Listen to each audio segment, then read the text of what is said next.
like to call this regular council meeting to order. Would you all please rise for the invocation? We meet to serve our community and endeavor to be worthy custodians of all that has been entrusted to us. Let us be concerned only for what will promote good government. May we bring to our council chamber minds that think and hearts that feel, so that in our deliberations we may display imagination, wisdom, and courage, and the will to do our work for the good of all. Thank you, Madam Clerk, and could you do the roll call, please? All members of council are present, your worship, with the exception of Councillor Luberts, and I note that Regional Councillor Nunziato is also absent. Okay. There is an addendum to this evening's meeting. We have an additional delegation. That's Mr. Scott Ross with the Niagara This Week, who will be speaking about the report that's on our agenda this evening. Just some very brief announcements. First of all, yesterday, Trinity Lutheran Church in town celebrated its 70th anniversary. Councillor Becerro and I were there in attendance with our better halves, and it was really quite an interesting event. There were actually a couple at the service earlier on Sunday morning who were part of the original church that met at Trinity Lutheran and had been part of the congregation that met in Fort Erie on Gilmore Road prior to that. So they had that was Mr. and Mrs. Mellenbacher, so they have great history of the community. And then at the luncheon later on, Mrs. Poliska was there, and she and her husband had been members of the church since its beginnings as well. So it was a very interesting service. The Lutheran bishop, Bishop Price, was in attendance, gave a great sermon, and had a very enjoyable luncheon afterwards. I just wanted to update council and the community on a couple of things. I sent a letter earlier today to the Minister of Finance with respect to the racetrack issue, which has been percolating here since last May, when the Woodbine Entertainment Group announced that they were going to be implementing a stall policy, which would have restricted the movement of horses from Toronto to Fort Erie and back. After a lot of meetings and a lot of deliberations, apparently Woodbine is going to forego that policy this coming year. But that still leaves outstanding some issues that we had raised, such as the financial implications for the track in 2017 as a result of that stall policy, and what the provincial government is going to do in terms of rectifying that. Also, our request for a resumption of a share of off-track betting to Fort Erie, which had been removed in 2016, and the return of slots at our racetrack. Looks like the government's going in a completely different direction on that, because it looks like they're taking slots out of other racetracks. Can't really understand what their rationale is or what the overriding policy that the Ontario Lottery Gaming is embarking upon, but that seems to be contrary to the Premier's stated objective of ensuring that there's a sustainable horse racing industry in Ontario. So we'll be following that up. The other thing that we had addressed was the need for an organization that would oversee horse racing in Ontario, other than an organization completely controlled by Woodbine.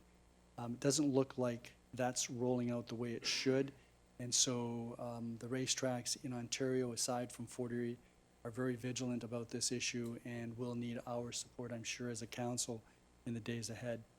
And then the other thing that I wanted to mention has to do with the Niagara Parks Marina. There are some changes that are taking place there. The Parks Commission is taking steps to ensure that it can obtain an order in council that will be approved by the government. They have to get an order in council to make any major changes of their operation. So that's underway. The CAO and the Economic Development General Manager and I met with Parks Commission staff and chair, along with the regional chair and a couple of his staff members, to discuss this project going forward. We did propose that there be a greater involvement of the town and the region with respect to the marina project as it goes forward. We have suggested that there be a project team that would involve representation from the town and region. So that's moving forward. We're awaiting a response from the Niagara Parks Commission. In the meantime, they're going to be operating their marina this year as opposed to leasing it to a third party to operate. They've committed to make some expenditures to improve the facility for the short term, and so there will be further information on that. Right now, we're awaiting announcement by the Niagara Parks Commission with respect to their next steps, which they will make public in due course. But we're anxiously awaiting that due course to be shorter rather than longer. I'm sorry, and Councillor Nutt was there as well. That's in your ward. I apologize. No, and certainly added some very important comments and information relative to our position with respect to the importance of the marina, not only to the Parks Commission, but also to Fort Erie, the region, and ultimately tourism in Ontario. Are there any disclosures of pecuniary interest? If there are none, there are no notices of any upcoming public meetings. The regional councillor is not available for a report. That takes us then to presentations and delegations. And this evening, we have the great privilege of recognizing a significant milestone in the history of any company. Very pleased to say that this year marks the 100th anniversary of the founding of the Wilson Brokerage Company, originally founded as William F. Wilson Brokerage Limited. And that company was founded in 1918 by William F. Wilson and one other individual.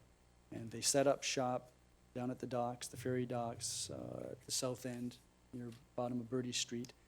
And 100 years later, William F. Wilson's, I guess it'd be his great-grandson, is now involved actively in the operation of that business. And although it's not currently, its head office is not located in Fort Erie, it does have a major branch in Fort Erie, does significant work at our Peace Bridge, and in fact was the first customs brokers that set up at the Peace Bridge after it was created, after it was built in 1927. And that building, this will be the groundbreaking, I'm sure, of the first office building on Walnut Street, which I remember very fondly. We have a photograph of that later on in our presentation. That business confined not only to customs brokerage, but also real estate, insurance, and quite a going concern. And I can't imagine that there were too many people that grew up in Fort Erie that weren't familiar with Wilson's brokerage. And many individuals, including the current Vice President of Sales, Jack Langolin, would have, I'm guessing, got a start at Wilson's at a young age, since you've been there for 30 years. So you're relatively young now. You must have been just a child when you started. I see you're anxiously accepting all of those comments. This is a photograph of the Wilson's building when it was constructed. This was taken in 1957 and shows what the building looked like. At that time, they had 24 employees and were a major player in the customs brokerage industry in Fort Erie. And at that time, I would think in Canada. The Wilson is committed to building on its legacy by focusing on the needs of its customers for generations to come, and we think that they will be very successful in that. There's a number of highlights with respect to their history, and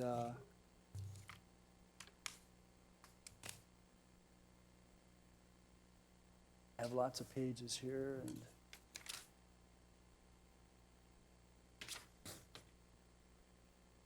here we go. So as an example, in 1930, that's when they set up their first office at the Peace Bridge, first customs brokerage to do that. Expanded to Niagara Falls in 1965, further expanded in 1968 by purchasing the W.H. Adams Limited customs brokerage at the Ambassador Bridge and at the Windsor Tunnel. 1973, located at the Blue Water Bridge. 1986, embarked upon international forwarding, freight forwarding for their businesses. 1987, opened new offices in Niagara Falls, New York, Buffalo, Detroit, and Port Huron, Michigan. 1990, began electronic processing of their entries and transmitting information to their customers. And 1998, moved their executive offices to Mississauga, but maintain, as I said, a building here in Fort Erie and an office in Fort Erie at the Park Plaza. They have an employment complement of 200 people, 150 in Canada, 50 in the United States, and pride themselves on a history of quality service to their customers.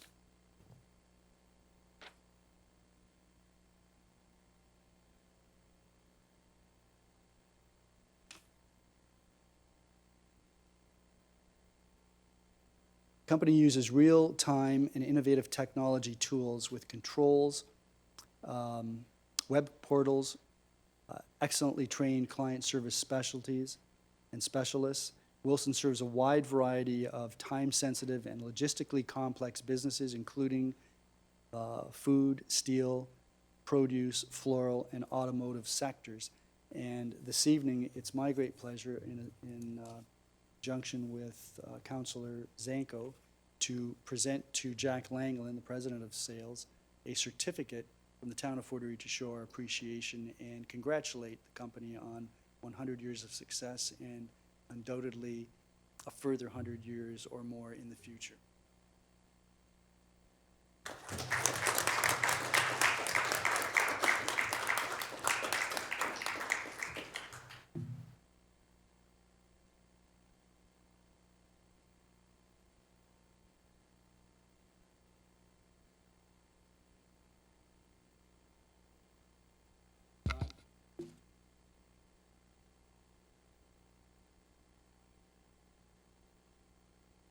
So, Mr. Langlin, this is a certificate from the town of Fort Erie recognizing, congratulating Wilson International for 100 years of service operations in the town of Fort Erie. So proud that you're here. Let's turn this around. Councillor Zanko also has a certificate. From the region, Niagara.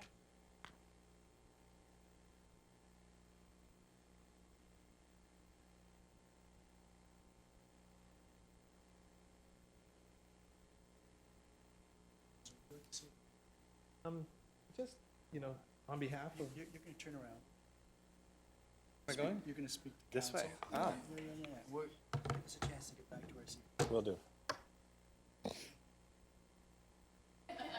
Did you want to take that?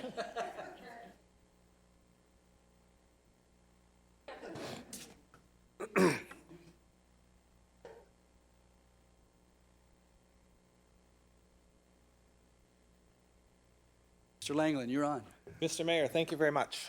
On behalf of the Wilson family and over 200 employees across Canada and into the U.S., just want to take this opportunity to thank Council for presenting the certificate, thank the town of Fort Erie for being an integral part of our founding and of our future. We're happy to have two offices in town, one down at the Gateway and one just down the road on Garrison Road, and I think we have about 50 or 60 employees here in Fort Erie, so we're happy with what Fort Erie brings to our company, our culture, and pleased to accept these awards today. Thank you.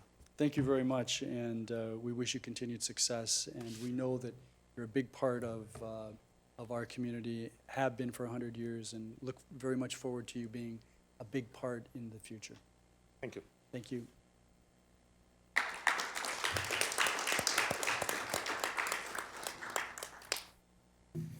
That takes us then to the next delegation, Martha Mason, Executive Director of the Fort Erie Multicultural Center, is going to speak to us with respect to housing.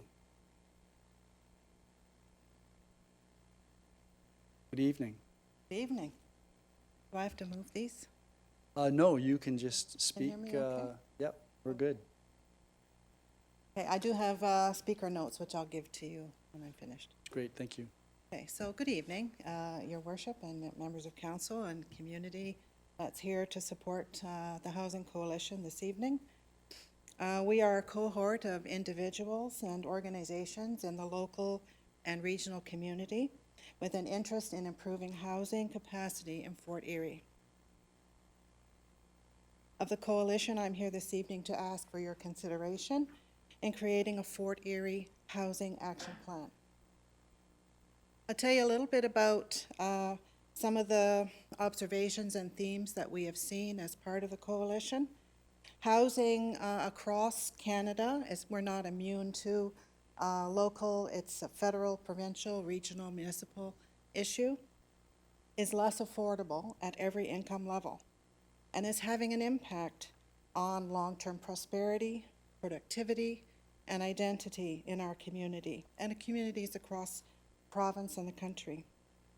Just as an example, 30 years ago, it took about 5 years for an average family to save for their down payment for a typical home, and today it takes 3 times as long, and for some, buying and owning a home is a dream that is totally out of reach, and rental is the only option available.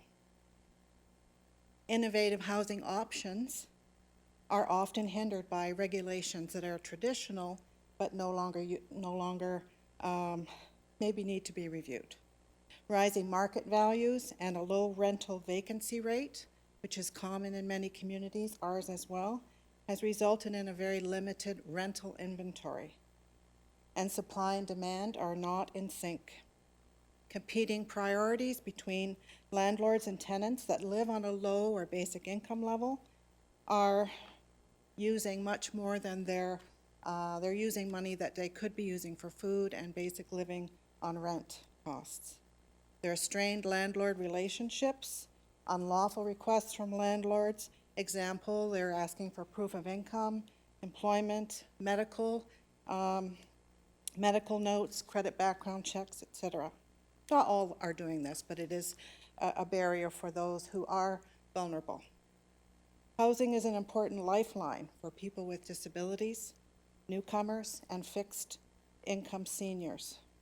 You heard recently a delegation from Advancing Crystal Beach about housing for seniors. They're part of our delegation this evening. So what I want to suggest to you is that housing as a philosophy builds capacity for communities. It's part of Fort Erie's vision of being a welcoming, prosperous, and connected community of choice. Appropriate housing for the entire population of Fort Erie is foundational for achieving the vision of a welcoming, prosperous, and connected community of choice. We all need to have a home that we can afford. There's some precedents and strategies that perhaps you've been following in local news. I have listed them for you in my speaker notes, and you can look them up or read them. There's a Canadian Rental Housing Index that kind of describes, it's a map, you can go onto the internet and look, it's a map that describes various areas of the country locally and regionally. Fort Erie, Niagara, there's a rating of satisfactory, moderate, poor, severe, or critical. And in Fort Erie, Niagara, affordability is severe, overspending is severe, overspending meaning people are spending more money on rent than what they can afford. The income gap is poor. The income gap is a level of income that's available to pay for rent. Overcrowding and bedroom shortfall. I'm not really sure what they mean. I think it has to do with the size of a home that a family's living in.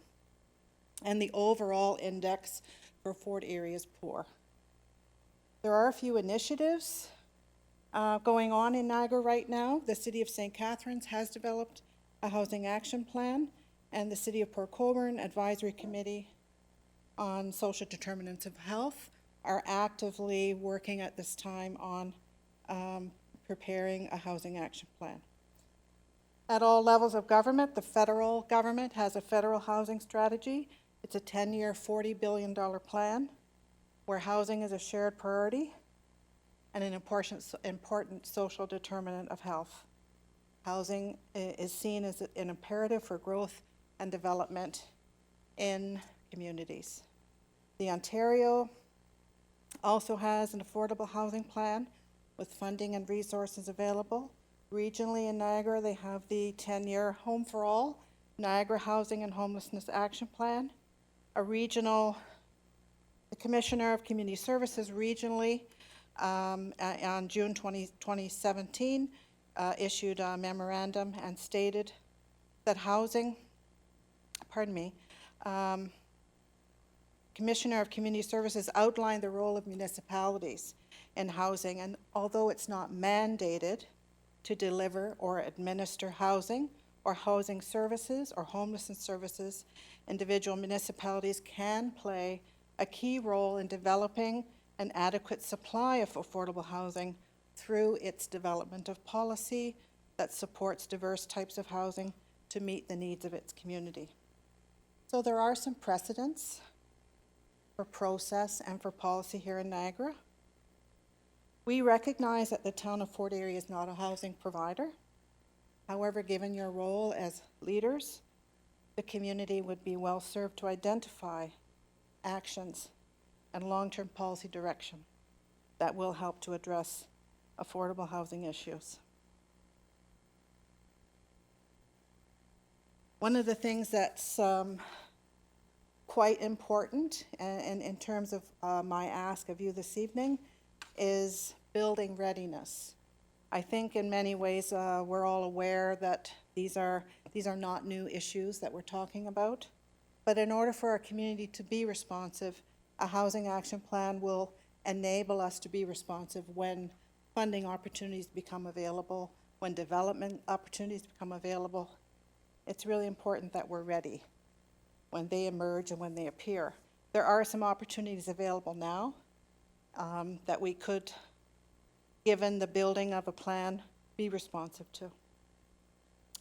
The Niagara Poverty Reduction Network has been working fairly hard on identifying strategies and actions to deal with poverty, and they have just released recently a report about housing and how it actually creates poverty, the lack of affordable housing. So they've been working very hard on sending the message to communities, to municipalities, that some of the ways that we've done things in the past is what we need to look at differently. So, in closing, I just would say again that a Fort Erie housing action plan would fit the town of Fort Erie strategic plan, its area of focus for community building, and will demonstrate readiness of our town for funding and development opportunities. And on behalf of our coalition and interested citizens, I ask the town of Fort Erie consider developing an action plan and use the precedents that are already here to guide you. And we don't want to reinvent the wheel, but let's use some of the ideas that are already in place, some of the best practices and things that have worked. And that's all. Thank you very much, Ms. Mason. We actually, at the last Housing Coalition meeting that was held here, there were a couple of actions that I was tasked with, one of which was to seek the support of this council to ask staff to provide us with a report outlining things that we might be able to do in terms of our planning processes to facilitate affordable housing. When that report comes back, which I think is probably scheduled within the next couple of months, then the creation of a housing action plan, I think, makes every sense in the world. I did pass on to our staff the report from the City of St. Catharines, whereby they established a housing action plan, and so it does make sense for us to be moving in that direction, and it's very helpful for the council to know that there are so many people in the community that are supportive of those types of initiatives. So before you go, are there any members of council that have any questions? Councillor Nutt, and then Councillor Passero, and then we'll all get in. Okay. Thank you. Excuse me. Thank you, Your Worship. Thank you, Ms. Mason, for coming forward and presenting tonight. I just like to say that I'm supportive of you coming and making the request, and I definitely would be supporting it when it comes to council.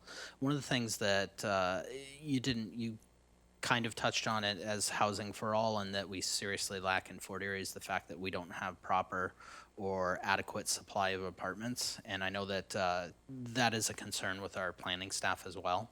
And they do raise that with developers when it comes up. But one thing that prevents is the ability for the elderly to age in place. So people that have lived in Fort Erie all their lives that can't manage a home any longer, they have nowhere to go. That's right. And that is something that, is very troublesome to me, that I'd like to see this council be more aggressive in pursuing and addressing. But I just want to say thank you very much for your You're comments. welcome. They're very, You're welcome. Thank very you. well I think I was trying to make the point that this is impacting all levels of socioeconomic age groups and middle class, lower class. It's something that affects everyone, and seniors, of course, as well. absolutely. And the government, I think, with their new mortgage rules we're hoping that by implementing those rules that housing would become more affordable, which it's not at all. We're still seeing double-digit price increases, which lends to your comments earlier that it's almost a lost dream now for people in Canada to be able to afford a home.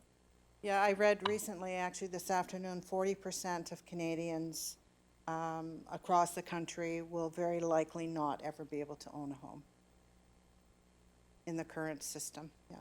Thank you, Councillor Nutt. Councillor Basiro. Thank you, Your Worship. Thank you, Martha, for continuing to be an advocate on behalf of this sector.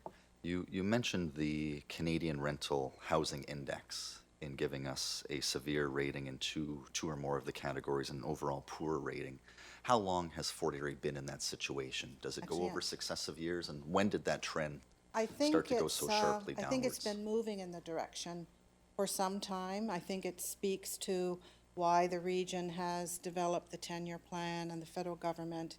I think it's been an evolution over time. There's certainly been a lot of housing development here locally, but it's because there's so many, there's a substantial population that isn't able to afford that particular market. It's squeezing those that have less income or they're even middle class.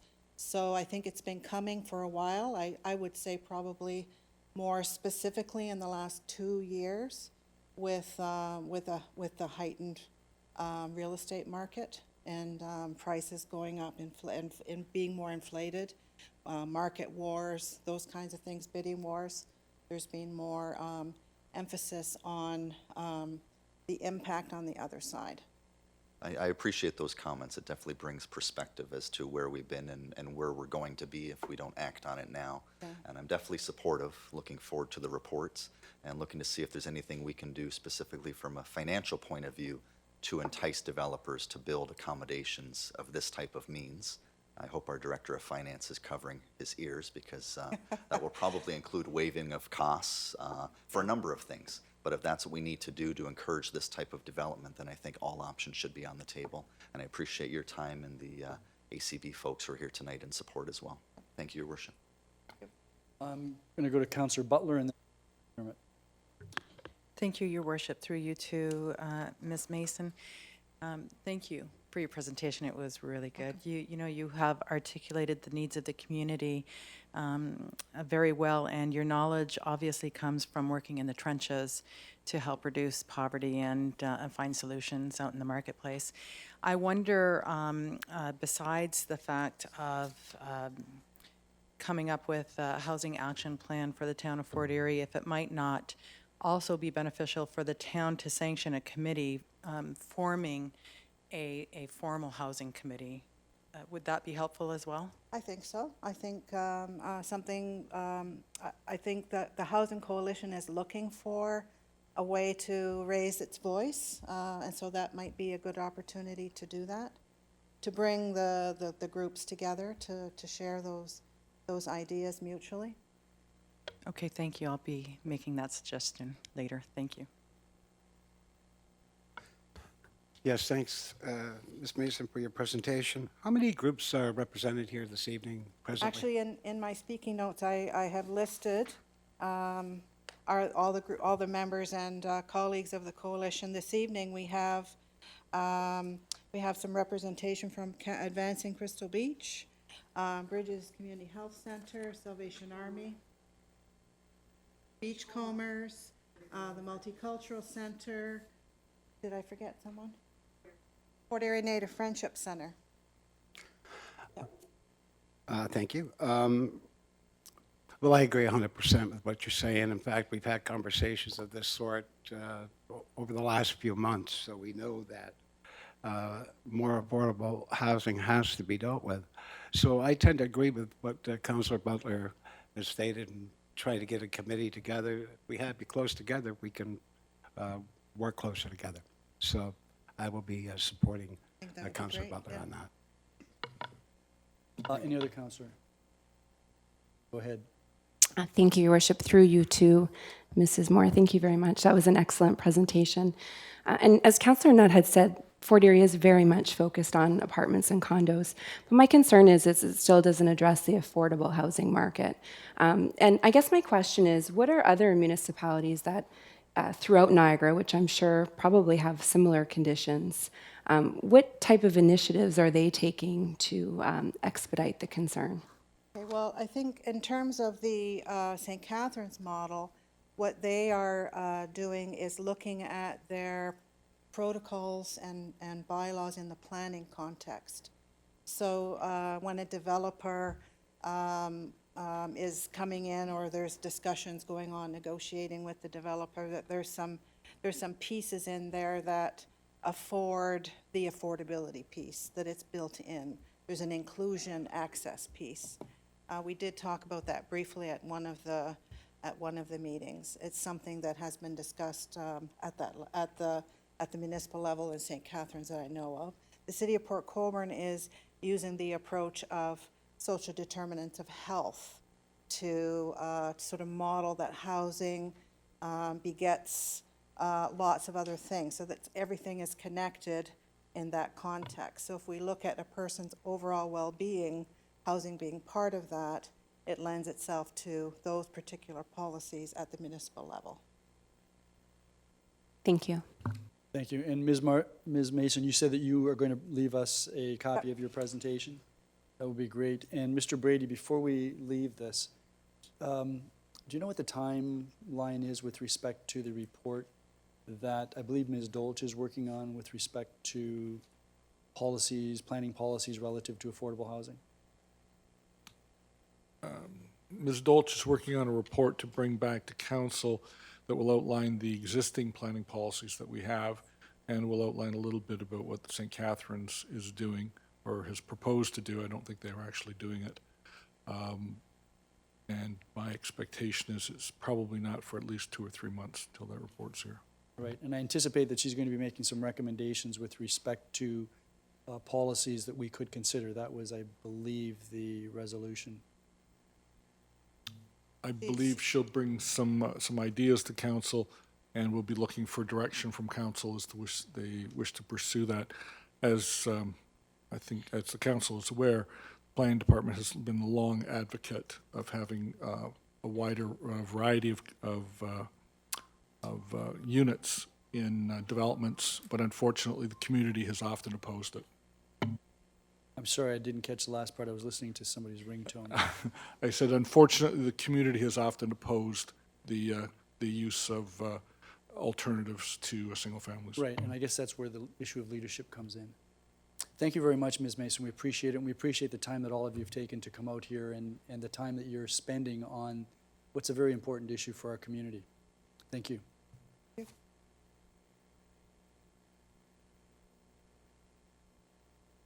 The final delegate is Mr. Scott Ross, and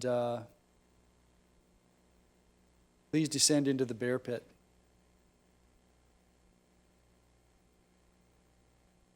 Brought Good some evening. company with me this time. So. I think you may need more. Your Worship, I apologize. I have to read from this because I forgot my script on the printer. But Your Worship, Mayor Redcop, town councilors and staff, thanks once again for indulging Niagara this week to appear and address the newspaper and driveways report. I'm going to try to avoid duplication policy, but I want to address a few items that came up at the junior meeting following the presentation. Most important was the questions over the rural definition. Obviously, being the editorial side, I was unable to provide the clear context to that. So as indicated in the report, there were some questions on what the definition of what rural for our team meant and how it differs from the municipality's definition. So I brought along our circulation manager, Tracy Travis, to address any questions from councillors in that regard following my presentation. The other was the discussion about Canada Post. Unfortunately, we don't have professional adult workers delivering our papers. Our carriers across Niagara are an entirely different workforce that consists of occasional workers. More than half of them across the region are children. So it's a difficult comparison to make. Once again, we respectfully would ask that council not amend the bylaw to include newspapers, or at least an exception for the delivery of papers in rural areas where there are no sidewalks to allow for safe delivery. And I apologize, this will be a little bit of overlap, but the key message for us is that we just want to ensure that thousands of people are not at risk to not receiving the paper should the rules change. It results in residents not receiving news, content from advertisers who rely on our paper getting to 40 homes, including the town, news from service clubs and groups, fundraiser, arts, and more. While admittedly not perfect, we are committed to providing the best delivery possible and will continue to offer an opt-out for residents who do not wish to receive the paper, advertising that option in the newspaper.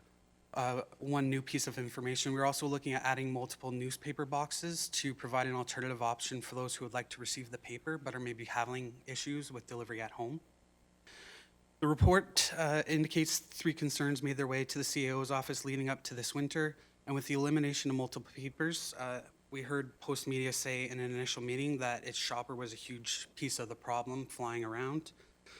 It's already been acknowledged that we've been trying to keep issues to a minimum. The report itself says that working with the paper has seemed to work with a few exceptions.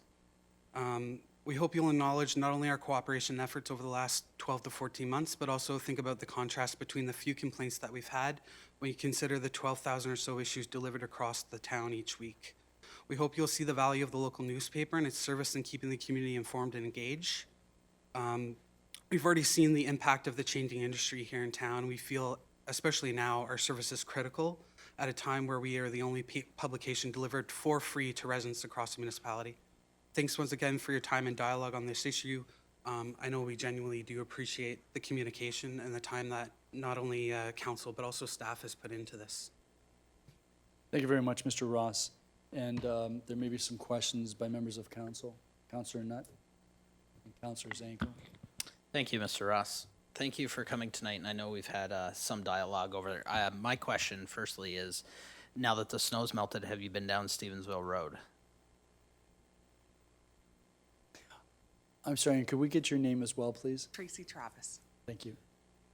We will be doing our cleanup this week. Okay, long as it you've doesn't answered my snow. second question then. I I understand that the circulation's 12,000, but when you go through my ward, especially the core Stevensville, there are literally hundreds of papers there. So I don't know how much. And my neighbor directly across the street, the car, and there are sidewalks in my neighborhood, and I live in a subdivision, so I don't count that as rural.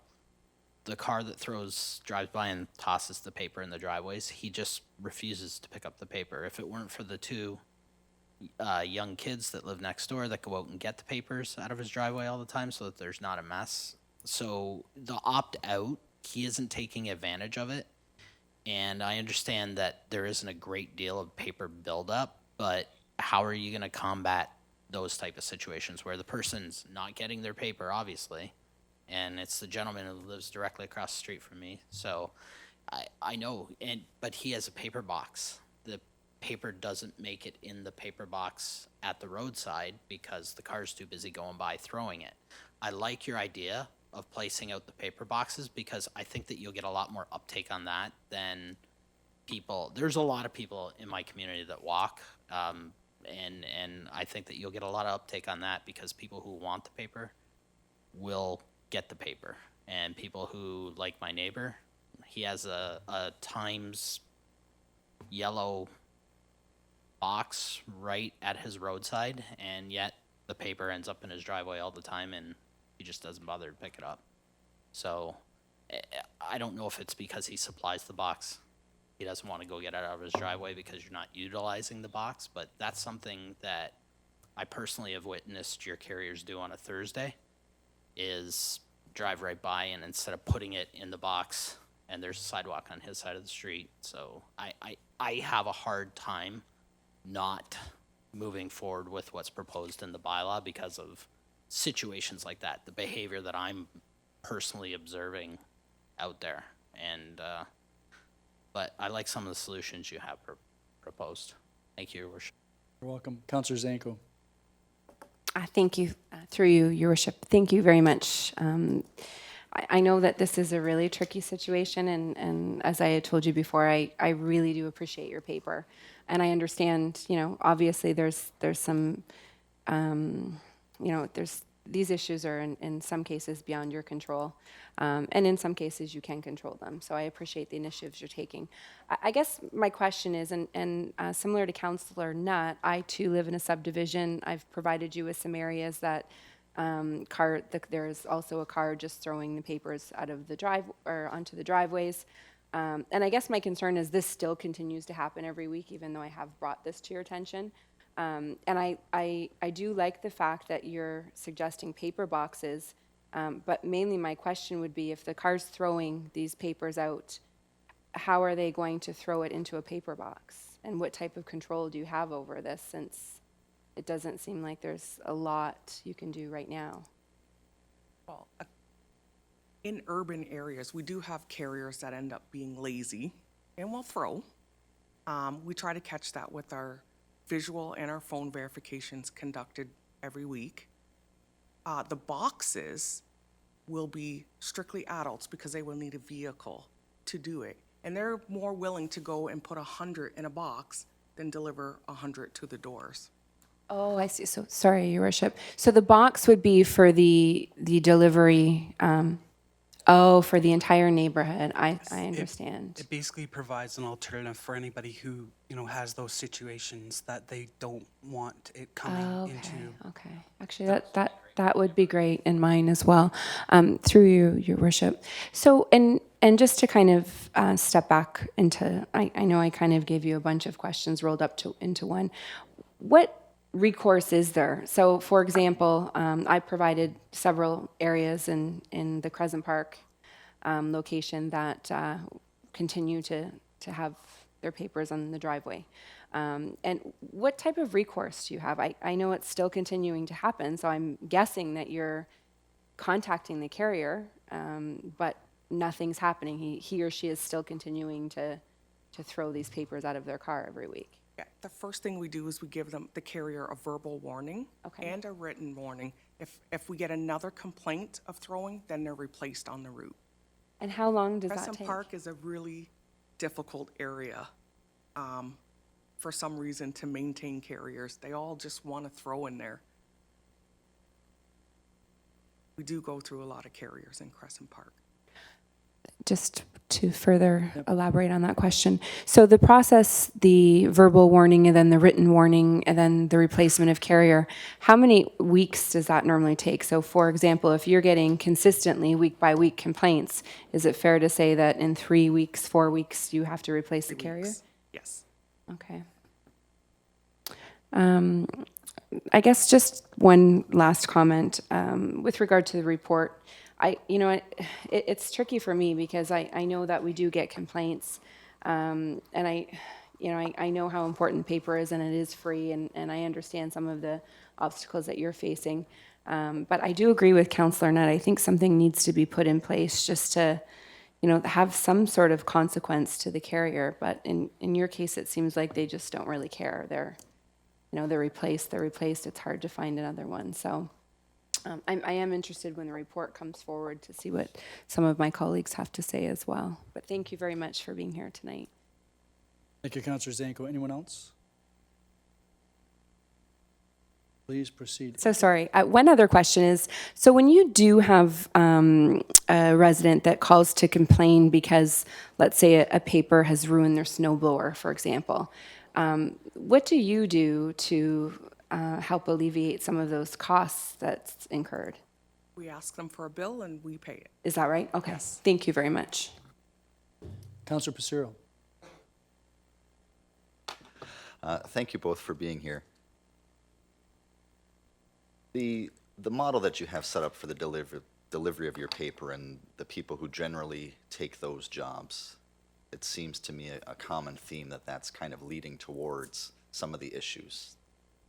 You know, in your words, laziness or just don't care. I mean, a lot of times you do get what you pay for. Have you considered upping what you're paying to get some people who are taking this a little bit more seriously? We just did on January 1st. Well, you didn't do it. Somebody did that for you. Well, Metroland did. Yeah. Yes. Is there any, so that's now kind of standard with the minimum wage everywhere else? Is that what you're referring to? Sorry, I meant the carriers pay their base per paper. We have increased their pay. Okay. Have you seen that make any noticeable difference to date? Yes, Yes? yes. Okay. I'm just trying to wrestle with why the negative aspects of your business model and the way that you choose to deliver your service somehow should get a free pass over many other items in town that we would be very quick to impose these penalties on. Do you have any type of answer for me as I wrestle with this? I think where we see the struggle, excuse me, is where there are many residents who are receiving it that want to receive it and are pleased with that delivery aspect, and we're not hearing from them because they're happy about it. So taking that away from them is where we have the struggle. You're taking that right to access that content from them, or creating that risk anyways. That's where we are struggling with it. So yes, we're relying on a carrier workforce that is very different than some of the other delivery sources out there. But there's, as I said, there's the number of complaints compared to the satisfaction that we're receiving or the lack of issues. That's where we're trying to continue to get better at some of those challenges, which is what we've kind of elaborated to with the boxes and better communication within the paper, is so that we can get there. But there's a large faction of people who we don't hear from every week that get this. And, there's different things that could delve deeper in the report, specifically delivering it from door to doors as a preference. Tracy can correct me if I'm wrong, but it's my understanding some people don't want it in the mailbox because it's big and bulky. Some people prefer it to be on their porch in a bag as opposed to enclosed in the door. So there's so many different sides to it that, we're dealing with here. And that's where we count on the residents to communicate that with us. And we're doing everything we can to try to resolve those issues. Our bylaw system to date, through your worship, has been complaint-based. So I definitely would hope that we wouldn't be sending bylaw officers out up and down streets to target this. It would be complaints coming from residents who have a paper in their driveway they didn't ask for. If the number of complaints that you're getting on your end are minuscule, what would the harm be of attaching some type of financial penalty? Is that really going to take that much off the bottom line if there are few and far between? Because from my perspective, we're looking at something that's going to kind of propel a little bit more on the action side from your point of view than just complacency on our end. I would just comment, it was said in the report that we've worked at this and we've committed to doing things that are trying to improve it, spring cleanups, things like that. So, certainly we're doing what we can to prevent it from happening in the first place. It's not a perfect system by any means. And, I'm sure people could say the same for some of the daily papers that are delivered to the homes. Yes, it's a subscription base, but whether or not that form of delivery is tossing it in the driveway or not, is that different compared to what we're doing when people are not asking us to not deliver it? Well, if we were to impose these penalties, through your worship, I mean, it would be treated the same. It's not making it into the mailbox, and it would be penalized just as yours would, whether somebody's subscribing and No, receiving it or not? the bylaw says that it's not applicable to subscriptions Not, okay, as it's proposed. look at that one. I know that was Don't an agree issue with that that came one. up at the last meeting. I didn't address it because in the report, town staff said because people subscribe to those papers, they're deemed as wanted. Oh, I don't doubt that, through your worship. My last question then is, I like the idea, as Councillor Zanko and Councillor Nutt have, I think, endorsed as well, the kind of the community pickup location. Regardless of where we go from here on this matter, what are your intentions to carry that forward? Right now, we ordered the boxes. We're just trying to find the best spots to put them. And I have quite a few boxes, but I'm not gonna probably use that many, but I wanna put them in the best spots for the rural people and Crescent Park. The first thing that comes to my mind would be wherever we have the community mailboxes. That Yes. seems to be the central Yes. area. Okay, I appreciate those comments. I appreciate your honesty, and I appreciate that you keep coming back for the punishment, Mr. Rosts. Oh, and but I it- apologize. I'm glad to have Tracy here to answer some of the questions. She was away, unfortunately, during the last meeting, but I know she's met with staff, and I wanted to make sure she was here just so there was some clarity. So I apologize for any confusion after the last meeting. I'm going to pull the Councillor Zanko and squeeze one more in, your worship. Of course. Have you had any feedback from businesses who advertise in your paper? Because to me, it would seem that they are the ones most affected by papers not getting to the ultimate consumer or reader. They will forward that information, like that the customer received it in their driveway, and they don't want to receive it in their driveway, but they care more about, they paid for that person to receive it. And they care more about the ones that are not receiving at all. Not receiving it at all. Yeah, at Okay. all. Okay. No, I do agree it's a valuable service. I don't know of too many people that didn't have paper routes when they were a kid, myself included, so it is a great part-time job for many people regardless of age. So I think we need to find a way to allow you to continue your service, but appreciate the negative feedback that we get, albeit few and far between, but when it comes, it usually comes in waves. So thank you for your time tonight. Councillor Zanko, before I go to you, do either of my colleagues on the left, Councillor McDermott? Thank you for your presentation. I guess the thing that concerns me the most is, I don't know how many times we've been at this podium talking about this problem. And the thing that probably bothers me the most is I live in an urban area. I live on Battery Street. Most of the people that call me, and I've had probably 7 to 10 calls, are in urban areas. We're still getting it in the driveway, or it's going to be on our sidewalk, one or the other. And so I haven't noticed one bit of change, no matter what comments been presented here. I guess my question is, in an urban area, what does it take to get it put into the mailbox? Through your worship, Councillor, have you guys reached out to, or have you encouraged the residents to reach out and share their concerns with the circulation department? Yes, I do Okay. that all the time, Okay. but they choose to, the complaints come to me. Okay. But, I mean, it's not like I haven't brought it up time after time. Each and every time we've talked about this. No, and I apologize. I'm not questioning.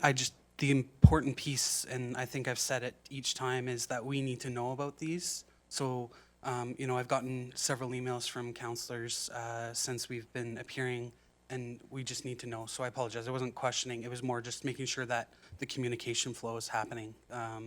I just asked Tracy if she was aware, and I apologize. She's not familiar with it. So. Thank you. Anything further, Councillor McDermott? Anyone else before I go back to Councillor Zanko? Back to you, Councillor Zanko. Thank you, Your Worship, through you. Just is this year the first year of the spring cleanup? Is that a new initiative? No. It's not. We do it 3 times a year, but we can do it more.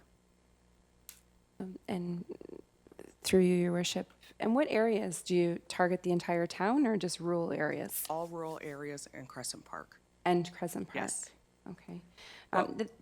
That's good because I know that my fellow colleagues are also, concerned about complaint-driven comments, but it's also really bad for our environment.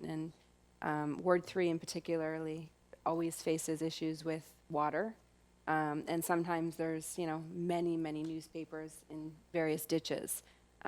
So I'm happy to hear that you're cleaning out, or you're doing a spring cleaning and you're cleaning out ditches, I'm assuming. Yes. Okay, thank you. No more questions, I promise. Thank you. Anyone else? Just a couple of questions. The bylaw talks about unsolicited, gratuitous newspapers, among other things. Have you contemplated at all trying to get people to provide you with a request digitally? So email, so get your customers to, because the vast majority of people in town, I think, like to get some news. They like to get the advertising that comes in with the newspaper. There are some individuals who don't care, they don't want it. They lay on the street, they blow into the ditches, they cause damage, they create lots of problems. But the vast majority of people, I think, want them. So have you contemplated any type of system so that you don't fall within unsolicited? The trouble is, we're 10 years or so into this. It's not like it's a new product. So, I mean, I had that conversation with some of our senior management today. So certainly it's something that was brought up. That's something that is certainly something we can look at down the road. It's just tough because it's not a new delivery. It's not like it just showed up overnight. Again, I'm not sure when the Post first started publishing, but it's been years and years now. So that's where I said that communication is critical for us. So hearing from residents, we'll do stop deliveries upon that request. And we have options also to provide our website's used as a daily space instead of a weekly space. There's a weekly newsletter. Now it's more Niagara centric as opposed to just Fort Erie, but there are other options out there for sure for them. Well, I'm just thinking that we're advised that the penalty that should be imposed is $175 per incident. So I don't know how many times you're going to want to run afoul of that, and how much money it would cost you to look at something innovative so that you can avoid the definition, so that you don't fall prey to the penalty. I leave that with you. You folks can figure this out, but if I were you, I'd be contemplating that this report's going to be approved and that the bylaw is going to be amended, because it has gone on for a long time, and we're, as councillors, probably tired of hearing from the people who have had negative experiences. Okay? Thank you very much. Appreciate you coming. Thank you. On the agenda, we'll be dealing with this shortly. Okay. That takes us to the consent agenda. Are there any items that anyone wishes removed? If not, Councillor Passero, you have the resolution with respect to the consent agenda. Yes, Your Worship. Moved by myself, seconded by Councillor Nutt, that Council approves the consent agenda items as recommended. Are there any questions or comments? I just wanted to point out that the correspondence item C from the City of Welland, which relates to the objection by the city, resolution it passed objecting to the region's audit committee interfering in local municipalities' finances. We received another email today that the town of Lincoln had passed a similar resolution, and I read askance. Whenever I do read the newspaper, it's usually something I don't really want to be aware of, but I find that at least one of the regional councillors who's been a driving force for this audit of the town of Pelham is now contemplating that maybe the municipality should be providing information to the region on other financial matters like severance pays and what have you, in the spirit of openness and transparency. So I think it's important that we try to nip this in the bud as much as possible, because I just see serious issues arising. There's been some good dynamics. The municipality's trying to work collaboratively with the region. This, I think, can really set the whole thing back quite a bit. Councillor Nutt, did you want to comment? I did. Please do. Thank you, Your Worship. I did want to comment, having read the same article. I have concerns that a regional councillor would be so naive of the privacy laws in Ontario that they would try and make that amendment. Frankly, each municipality is responsible for its own business in its own house, and finding out people's severance information especially with people in lower positions, I have real concerns that that's in violation or direct contravention of the provincial standard for privacy. I also have concerns that, and glad that we're supporting Welland in their motion for the simple fact that we as a municipality have our books audited and certified every year, and then they're put up on our website. So I don't know how much more transparent you can get than that. And it seems like it's just a lot of to do about nothing, to quote Shakespeare. You know, we could be spending our times on, you know, safe injection sites, combating poverty, but yet we choose to waste time at the region on things like ethics and other people's finances and things like that. And I understand that the region did put up, you know, support their request to debenture that, but, you know, based on the information given and the audits that have been, you know, after that point, I think that at this point, you know, we're just throwing out, it's a time stealer and a time waster. So I hope that you wouldn't be supporting that, and Councillor Annunziata, I hope, does not support that as well. I didn't support the resolution with respect to the town of Pelham. However, thank you for bringing William Shakespeare into the conversation. Any other councillors? Councillor Pissarro.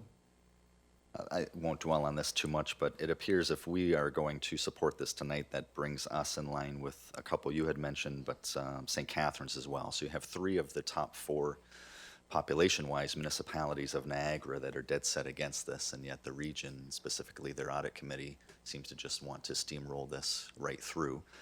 If it weren't just purely semantics, I would say send correspondence A back, like Port Colborne did, but really that's just semantics. I did have some questions for our regional councillor tonight regarding his supports on helping to steamroll this through, but I'll save those for a couple weeks when he gets back from his conference. Sure, they will wait and he'll be here. Thank you. Okay, if there are no other questions or comments, all those in favor of the items in the consent agenda, none opposed, that is carried. That then takes us to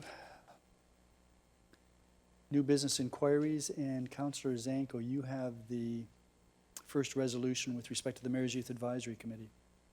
Yes, I do. Thank you. Moved by myself, seconded by Councillor Nutt, that Council appoints John Michael Mellicone to the Mayor's Youth Advisory Committee for the period ending November 30th, 2018. Thank you. Are there any questions or comments? All those in favor? None opposed? That is carried. Councillor Butler, you have the next resolution. Yes, thank you, Your Worship. Moved by myself, seconded by Councillor McDermott, that Council appoints Sawyer Smith to the Mayor's Youth Advisory Committee for the period ending November 30th, 2018. Any questions or comments? All those in favor? None opposed? That is carried. Councillor McDermott, you have the next resolution relative to Crystal Beach Beautification Committee. Thank you, Your Worship. Moved by myself, seconded by Councillor Butler. The council appoints Jane Seaboard Davies to the Crystal Beach Beautification Committee for the period ending November 30th, 2018. Are there any questions or comments? All those in favor? None opposed? That is carried. And Councillor McDermott, you have the next resolution as well. Moved by myself, seconded by Councillor Butler. The council accepts the resignations of Vivian and David Sheridan from the Crystal Beach Beautification Committee, and further, that council directs staff to proceed with filling the vacancy in accordance with the provisions of the procedural bylaw. Any questions or comments? All those in favor? Opposed? That is carried. You're in favor? Okay, none opposed then.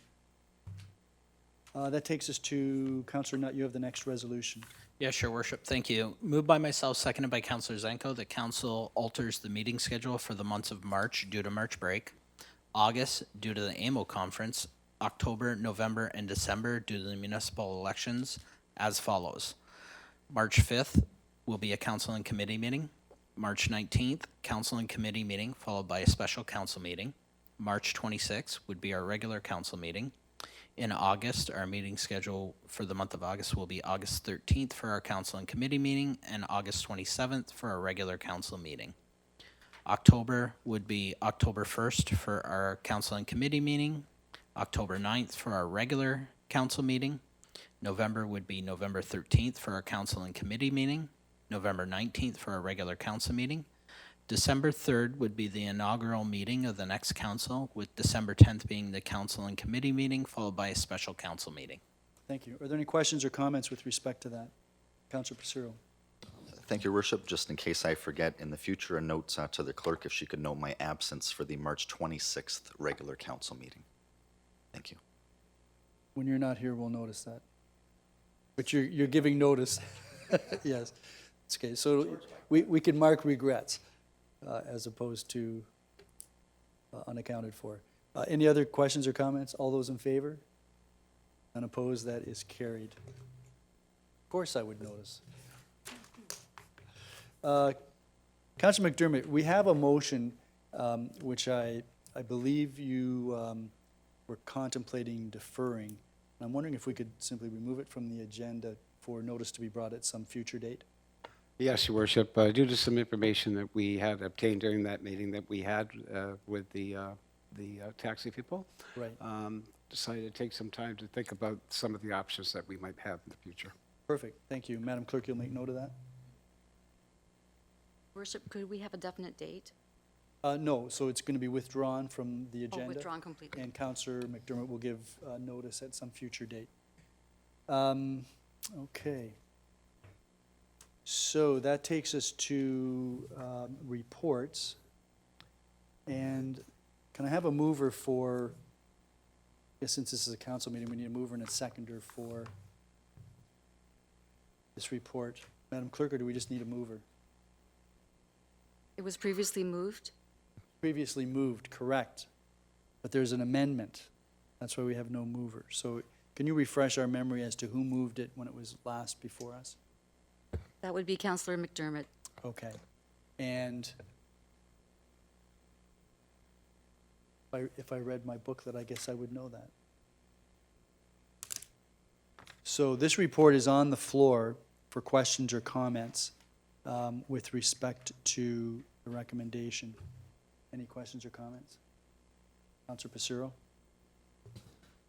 Thank you, Worship. I just want to clarify, because I got confused personally, which happens a lot. In the recommendations, in parentheses at the end, it says including newspapers. However, purpose of report, it does say as it relates to delivery of courtesy newspapers. But then again, on the revisions made to the bylaw itself, there's a reference to removing clause 4.5, which speaks to something else as well. So if it goes through in its present form, this would not apply to subscription-based newspapers. Is that correct? That's correct. It would be, the definition in paragraph 1A of Schedule 5 speaks to unsolicited, gratuitous pamphlets, et cetera.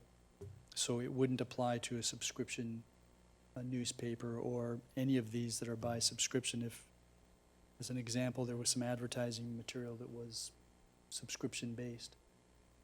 Okay, thank you. Any other questions with respect to this? Yes, Councillor Butler. Thank you, Your Worship. I'm just kind of curious if for many, many, many years, newspapers have been delivered to the doorstep or, driveways of constituents, why now would we need to impose a fine on those individuals, or on that particular paper, because it's been a historical process? Just curious. I'm presuming it's because there are some issues that have arisen, such as damage to snow blowers, newspapers laying in ditches, clogging up storm sewers. that type of thing. But I live in a rural area. They throw it in my driveway. I frequently pick up newspapers that the neighbors haven't picked up because they're not home or whatever, and so there'll be a series of ditches. I just walk along the street, pick up the newspapers. But if you're in an urban area, it's a little bit more challenging, I suppose. But that's just my experience. There may be other counselors that can, we've heard from Counselor Zanko, we've heard from Counselor Nutt.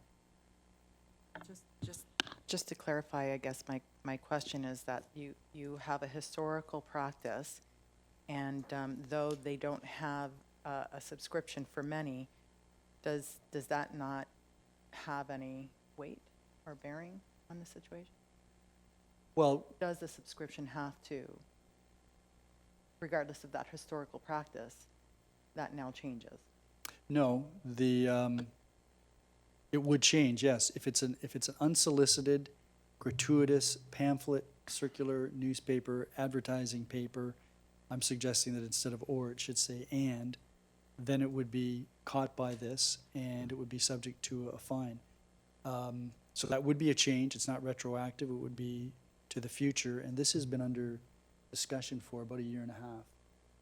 So that it may seem harsh.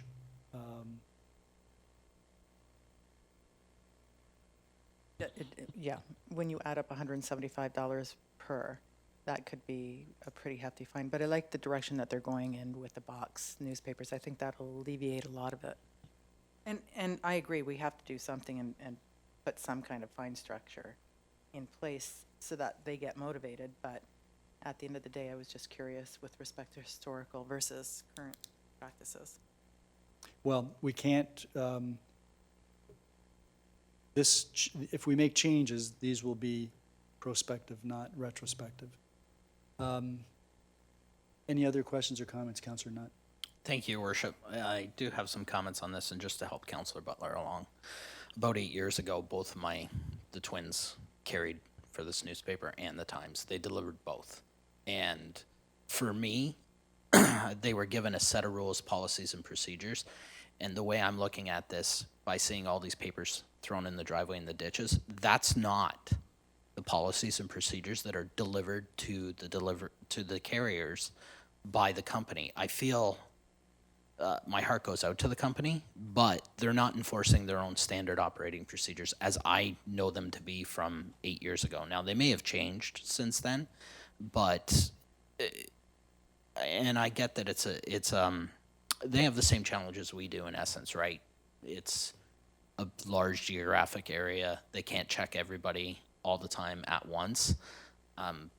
But again, it's consistent, persistent behavior that I've personally viewed. I know for a fact that when my kids delivered the paper, they were told, and anytime there was a complaint, they were called by the paper company and said, hey, why did you do that? So we had to come up with ways that if there was no mailbox there, how did we get the paper so it didn't blow around? Because at that time they weren't in bags. So now I see the progress they're making, but for me, it's enforcement. And when I'm telling you every Thursday, the last couple of Thursdays I've worked from home, and my dog has gone nuts because he sees the people throwing the papers and he goes crazy at the window. And I know exactly. I go out the door, I look, and down the road they're going. And I mean, I've shared pictures with council in the middle of summer where there's papers all over the place. And the reason why I asked about Stevensville Road is if you drive up Stevensville Road, there are literally hundreds of papers along the sidewalk, along the roadside. And the people aren't getting them. So the 12,000 people that say they want the paper, I find that hard to believe because there are literally hundreds of papers along the road. And 2, 3, 4 weeks. And again, Mr. Rose is still in the audience, and I know that I damaged my snowblower a couple weeks back because my neighbor who had surgery, I went over snowblowed their driveway. I didn't realize the paper was there, couldn't see it. You know, shame on me because I stopped the paper delivery at my house, so I don't have that worry that it's going to be in my driveway. But I failed to go over and ask him while he was incapable of clearing the snow, and I said, I'm going to do your driveway for you. He's like, great, thanks. I just forgot to ask, do you get paper delivery? Because I don't, and I just assumed and I didn't. But to Mr. Roast, my brother's an engineer, and he fixed my snowblower for me for free. So saved you guys the cost. But part of the history and why I'm so adamant about this is I was given those SOPs, and as a dad teaching my sons, if you're going to work for a company, you got to follow their rules. And I don't know if it's just a lack of enforcement now or the rules have changed, but I'm going based on what my personal experiences and what I know. So that helps you. Thank you, Your Worship. Councillor Zanko, then Councillor Pacero, unless Councillor McDermott wants to speak. Thank you, Your Worship. I have issue and concern simply because, as the mayor pointed out, this has been an issue that's been going on for about a year and a half now. The areas that I've been complaining about for a year and a half now are subdivisions. They're areas that have sidewalks. If you drive through Crescent Park, you will see hundreds of soppy newspapers, in some cases on the driveway in between the road and the sidewalk. So I guess my concern is if there's nothing regarding enforcement, if there's nothing with regard to some sort of consequence, I don't think this will ever change, because clearly, and I know that Mr. Rose had mentioned that residents have to contact the paper directly. It's really hard for councillors to receive calls and then turn around and tell the residents, just contact the local newspaper. I think this entire council is committed to customer service, and when we feed calls, we're providing them to you, or in some cases, we've provided them to Bev Bradham, who has been wonderful with championing this as well. So I think it's a difficult situation that we're in, but considering damage and more so flooding issues and what it's doing to our environment, I really do think something needs to be implemented. That's everything. Thank you. Councillor McDermott. Yes, Your Worship. I'll be supporting this tonight. I guess the thing that I would recommend, if I was going to recommend anything to the paper, is to, take advantage of those carriers that might have worked at the Times in the past and try and get them on board to deliver papers in the urban areas. I was truly hoping that over this period of time that the driveway and the sidewalks wouldn't have newspapers in it. I was hoping that that was going to get better, and from what I see, it hasn't. So that being said, those are the two things I have to add tonight. Thank you. Thank you. Councillor Pacero, back to you. Thank you, Your Worship. I live in a rural area, and I enjoy it immensely. There are certain trade-offs when you live in a rural area. Access to amenities and door-to-door mail delivery are one of them, and other people are starting to experience that now. My house, I'm not the original owner, is over 50 years old, has never had a mailbox. Every owner has always had to go to a community mailbox to pick up their mail. And next to that community mailbox, there always used to be a red wooden box with an S on it, and you knew that's where the Fort Erie Shopper was. If you wanted it, you picked one up. If you didn't, you left it there. I think that if we enforce this, and I'm going to be voting in favor tonight, I think it puts the pressure on the media companies to look at their business model and determine whether or not they want to incur the fines or whether or not they want to look at those types of boxes for the rural routes and have to be more disciplinary in their action as far as their carriers in the urban routes. But to me, it's a business model that makes sense. I don't think it's something that will be unexpected to people on the rural routes.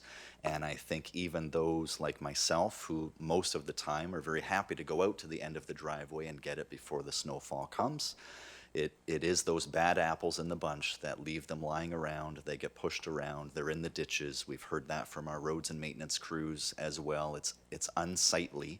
And I appreciate the cleanup schedule, but given the nature of the winters that we have, every 3 weeks you could have a thaw and you're looking at 3 or 4 newspapers. There really is no spring cleanup anymore where everything looks nice until the next November 1st. It's just not the climate that we live in. So I'll be supporting this tonight, and as somebody who happily goes to the end of my driveway and picks up their newspaper every Thursday, I will look forward to either continuing to receive that and not lodging a complaint, because that's my prerogative to do so, or if they choose to change their delivery method, I do enjoy their product, and I will find a different way to get my hands on it. But I will be supporting this tonight. Okay, any other counselors? I would just, before we vote, I would caution Mr. Ross that if the newspaper is going to proceed with a newspaper box and contemplates that putting them adjacent to the postal community boxes is a good idea, which I think it is, maybe check with the municipality to make sure that there isn't anything you need to do in that regard. And then finally, Madam Clerk, with respect to paragraph 1A of the Schedule 5 and the change of the word "or" to "and," for clarity as to what gratuitous and unsolicited applies to, should we amend that? Do we need to amend that now, or can that simply be brought forward as part of the bylaw if this report passes? If you choose, you could do it as a friendly amendment, Your Worship, and I would ensure that it would be made. Okay, I think, had some, so 1A, which deals with the definition of papers that are unsolicited and gratuitous, among other things. Mr. Lustig and I had some communication about whether the "or" in the second line should be an "and," in terms of how that might be interpreted in the event there was a charge. He and I agree that it should be "and." It's simply to make sure that it is clear that the words unsolicited and gratuitous apply to each and every one of the items in that list. So I would suggest then someone needs to move an amendment on that. Councilor Basiro, seconded by Councilor Zanko. So can we vote on that amendment? All those in favor? That is carried. Was also, do we need, Madam Clerk, to do anything with respect to the fine? Or is that being encompassed in the recommendations within the report? No, that's within the report, Your Worship. Okay. Then if there are no other questions or comments, I'll call the question on the amended report recommendations. All those in favor? None opposed, that is carried. That then takes us to notices of motion. Councillor Butler? Thank you, Your Worship. I'm not sure, and maybe you can help me out, if this should have gone under business inquiries or not, but after Martha Mason spoke, we talked about the Housing Action Plan, which you have a handle on and you're pursuing, but also about the committee, the Housing Committee that would be sanctioned by the town of Fort Erie. Is that a notice of motion or an inquiry to ask staff to develop? I would think that you could give notice of motion of that. I would suggest that you do it at the end of March. Is that March 26th? And by then, we'll have some idea of what the status of the report that we're expecting from staff, because I would think we might want to tie those two things together. So sure, if you give notice of motion now for March the 26th, Okay. that's appropriate, and we'll see where we are at that point. Okay, great. Then I will give notice that for the Housing Committee for March 26th. Thank you. Any other notices of motion? If none, then that takes us to consideration of bylaws, and Councillor Butler, you have the resolution for first and second reading. Does anyone wish any of the bylaws to be removed from the package? No? Okay, please proceed then. Thank you, Your Worship. Moved by myself, seconded by Councillor McDermott, that the bylaw package containing 29-2018 to establish the Community Healthcare Services Committee and approve its term and reference, and to repeal bylaw number 7-11 as amended, 30-2018 to enact an amendment to the official plan adopted by bylaw number 150-06 for the Town of Fort Erie Planning Area, amendment number 39, District School Board of Niagara, DSBN, and Town of Fort Erie, 145 Derby Road, former Crystal Beach Public School. 31-2018 to amend zoning bylaw number 129-90, 145 Derby Crystal Beach Public School District School Board of Niagara owner. 32-2018 to enact an amendment to the official plan adopted by bylaw number 150-06 for the Town of Fort Erie Planning Area Amendment number 40, District School Board of Niagara, DSBN, and Town of Fort Erie 3770, Hazel Street, former Birdie Public School. 33-2018 to amend zoning bylaw number 129-90, 3770 Hazel Street, Birdie Public School, District School Board of Niagara owner. 34-2018 to authorize the entry into a specialized transit service amending agreement with the Canadian Red Cross Society for the provision of specialized transit service FAST. And 35-2018 to amend zoning bylaw number 129-90 Spears Garden Phase 2, 1230 Pettit Road, Jennifer Vida, Upper Canada Consultants Agent, Yellowming Real Estate International Limited owner, is given first and second reading. All those in favor? None opposed, that is carried. That bylaw package is on the floor for questions or comments. If there are none, then Councillor Passero will go to you for third and final reading. Thank you, Your Worship. Moved by myself, seconded by Councillor Nutt, that bylaws 29-2018, 30-2018, 31-2018, 32-2018, 33-2018, 34-2018, and 35-2018 are given third and final reading to be signed by the mayor and clerk under the corporate seal. Are there any questions or comments? All those in favor? None opposed, that is carried. Councillor Zanko, you have the next resolution. Yes, I do. Thank you. Moved by myself, seconded by Councillor Passero, that bylaw number 36-2018 to confirm the actions of council at its meeting held on February 26, 2018 is given first and second reading. All those in favor? None opposed, that is carried. Councillor McDermott, you have third and final reading for that confirmatory bylaw? Yes, Your Worship. But moved by myself, seconded by Councillor Butler, that bylaw number 36-2018 is given third and final reading to be signed by the mayor and clerk under the corporate seal. Any questions or comments? All those in favor? None opposed, that is carried. That then takes us to scheduling of meetings. Does anyone have any meetings that they wish to apprise us of? If none, then Councillor Nutt, you have the final resolution of the evening. Yes, Your Worship. I do. Thank you very much. Moved by myself, seconded by Councillor Zanko, that council adjourns at 7:30 p.m. to reconvene into a special meeting of council on March 19th, 2018. All those in favor? That is unanimous. Thank you.